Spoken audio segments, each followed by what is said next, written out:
అసలు శివతత్వం అంటే ఏమిటి? శివం తత్వం. తత్ త్వం అంటే తత్ అంటే అది, త్వం అంటే నీవు. అది నీవే అయి ఉన్నావు. ఏది నీవే అయి ఉన్నావు? ఆ శివుడు నీవే అయి ఉన్నావని.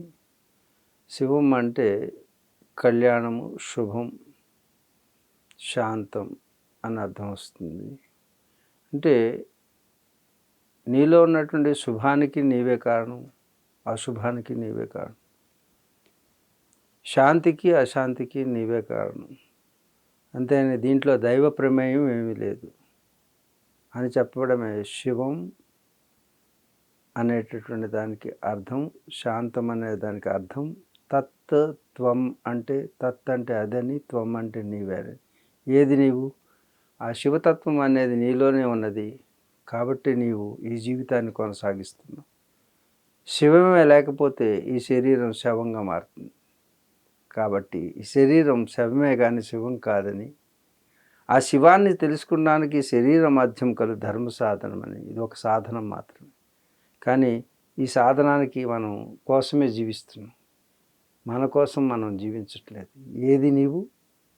నీలో ఉన్న జీవం నీవు. ఆ జీవం పోతే ఈ శరీరం, శివం పోతే ఏమవుతుంది? శవం అవుతుంది. శివం తత్వం అంటే ఏమిటి? ఇది ప్రశ్న. శివం అంటే శుభమని, శివం అంటే జీవమని, శివం అంటే లోపలున్న శక్తి స్వరూపమని చెప్పాను. ఓకే. తత్వం అంటే అది నీవేనని. ఏది నీవు? ఆ లోపలున్న జీవుడే నీవు కానీ శరీరం నీవు కాదని. లోపల ఉన్నది శివం, బయట ఉన్నది శవం. దీన్నే నేను అనుకునే జీవించడం కంటే ఆ లోపల ఉన్నటువంటి ఆ శివుణ్ణి తెలుసుకుంటే అది తత్వం అవుతుంది. తత్ అది శివుడు, నీవు అవుతావు. ఇంతే. ఎవరైతే ముస్లిమ్స్ ఉన్నారో వాళ్ళు తప్పక రోజుకి ఇన్నిసార్లని ఖురాన్ చదువుతారు. ఎవరైతే క్రిస్టియన్స్ ఉన్నారో రోజుకి ఇన్నిసార్లు అని చెప్పి బైబిల్ చదువుతారు. మరి హిందువులు ఎందుకని భగవద్గీత చదవట్లేదు? వాళ్ళకి అన్నీ లోపలే ఉన్నాయి కాబట్టి బయట పుస్తకాలు చదవాల్సిన అవసరం లేదు. వాళ్ళకి మస్తకాలు చదివేటువంటి శక్తి ఉంది. నిజంగా మస్తకాన్ని కనుక వాళ్ళకి ధ్యానం అనేటువంటి మహత్తరమైనటువంటి ఒక చదువు ఉంది. బయట పుస్తకాలు చదవకుండా లోపల మస్తకాలు చదవడం ధ్యానం. అందుకు ఇలాంటి దాన్ని మనం ఎవరిని కించపరచాల్సిన అవసరం లేదు. వాళ్ళ నుంచి నేర్చుకుంటే మంచిదే. ఏదైనా మంచి ఉంటే ఎక్కడి నుంచైనా నేర్చుకోవచ్చు. అంటే అది ముస్లింల దగ్గర 5 సార్లు నమాజ్ చేసేటటువంటి సంస్కృతి మన వాళ్ళు కూడా నేర్చుకుంటే మంచిదే.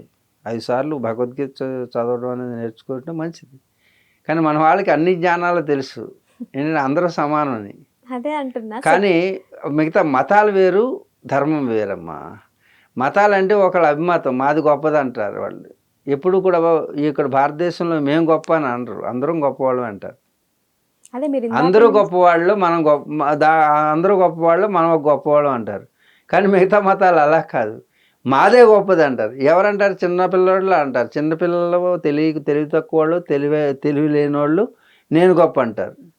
మాలాంటి వాళ్ళని అడిగితే ఏం చెప్తామంటే అందరం గొప్పే అంటాం. గొప్పతనం అందరిలోనూ ఉంది. నేను చెప్పాను కదా, అందరిలో ఉన్నది ఆత్మే. అందరికీ దేవుళ్ళే, అందరిలోనూ దేవుడు ఉన్నాడు. మా దేవుడు దేవుడు అంటే మా దేవుడు దేవుడు అంటారు.